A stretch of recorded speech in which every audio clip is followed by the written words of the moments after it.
Welcome back, everyone. One of the major programs of the Buhari government is what they call the intention to empower Nigerians, give cushion benefits to the poorest of the poor or indigent citizens, encourage medium and small-scale businesses.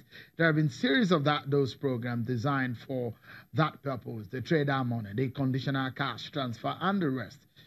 How have these schemes benefited Nigerians, especially the main opposition party says the vice president, through these schemes, is buying votes ahead of the 2019 elections? Well, we'll get the reaction of the vice president's spokesperson, Mr. Laolu Akonde, who joins us from Abuja studio now, on the allegations over the emergency intervention fund and tell us about assessment of some of these schemes. Thank you so much, Mr. Akonde, for coming on the program tonight. Let's get your immediate reaction on some of the allegations that the vice president needs to answer questions on some of the emergency intervention fund.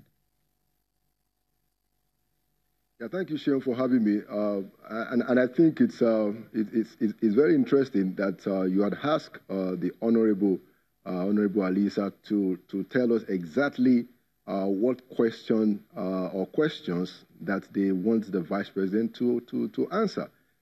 The vice president, who was the acting president when this matter happened, has the full complement of the powers and the constitutional powers to approve the funds that were meant for an emergency situation. Now, it's important to remind ourselves that what had happened before this emergency fund had to be released was that the World Food Program and other international food donor agencies came up with a report that said, look, their own funding was declining, and they were going to be having a shortfall of about 85% in the food supply to about 1.8 million IDPs in the Northeast.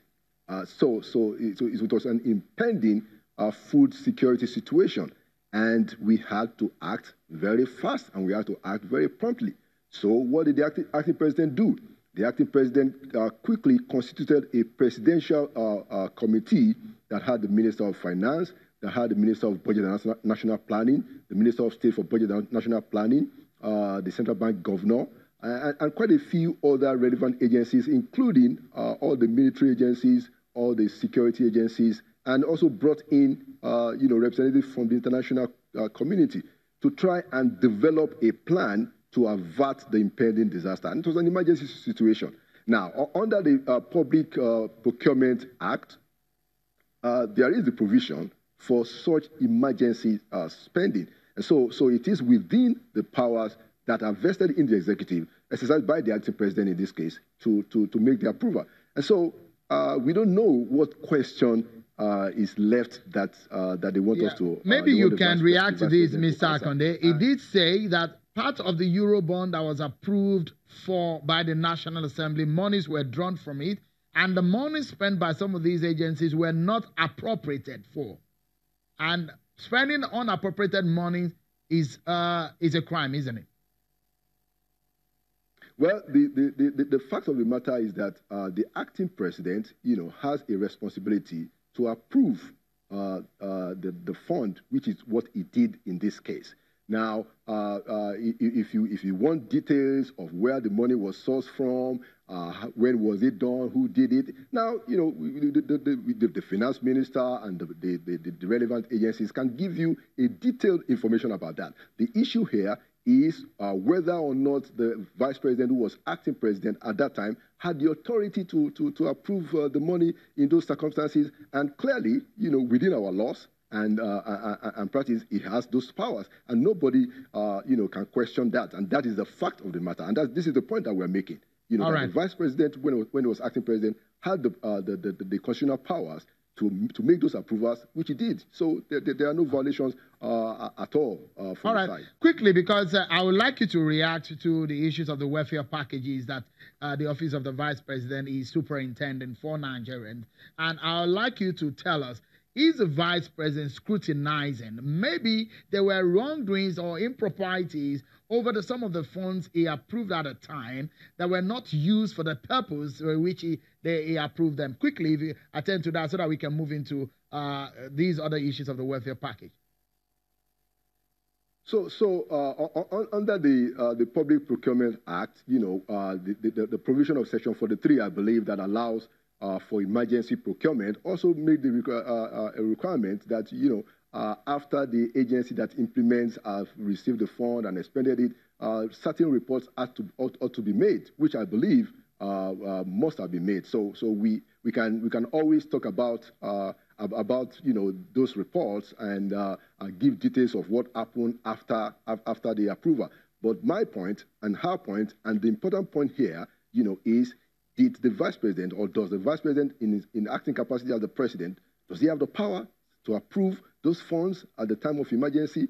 He does have the powers, and this is the point. And once that question is answered, once everybody understands that, the vice president has no other question left to answer. Okay, quickly tell us, Mr. Akonde, there are several programs under the welfare package system that the federal government has embarked on. There are allegations of the vice president buying votes ahead of 2019. 3 years down the line, or over 3 years down the line, would you say that Nigerians are for all the benefit for all of these packages, the several billions of naira that have been spent? Oh, well, thank you so much for that question, Sheo. Clearly, we have about now, I'm sure, close to 10 million Nigerians, that have benefited from the four major social investment programs of the administration. We have the homegrown school feeding program, where today we are feeding 9.3 million primary school pupils across 26 states of the federation. We have the Empower, which is a job program for otherwise unemployed graduates from the universities, from polytechnics and colleges of education. We have the conditional cash transfer, where today we are paying 5,000 monthly to close to 300,000, very poor Nigerians. And of course, we have the microcredit scheme, which is the government empowerment and enterprise program, where we have the market money and the trader money. Now, under the trader money that we just started implementing in September, we've reached about 1 million petty traders who have received 10,000 collateral-free, interest-free loans, and we intend to get to 2 million by December. Already, we've done over 1 million, and the point is that in 6 months, when they repay this loan, they get another 15,000.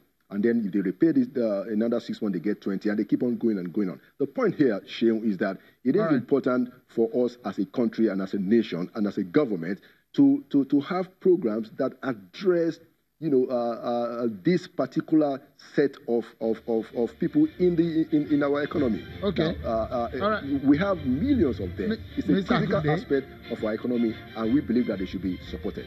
Okay. I'm afraid we're out of time, but I wish we could dwell on some of the benefits and the process with which of these are being given out to Nigerians. But indeed, we'll do that in the coming days. But many thanks for coming on the show tonight. Mr. Laolu Akande is the media advisor to the Vice President, Yemi Osinbajo. Thank you so much for watching, everyone. That's our show for today. I'm Sean Okimale. Bye-bye.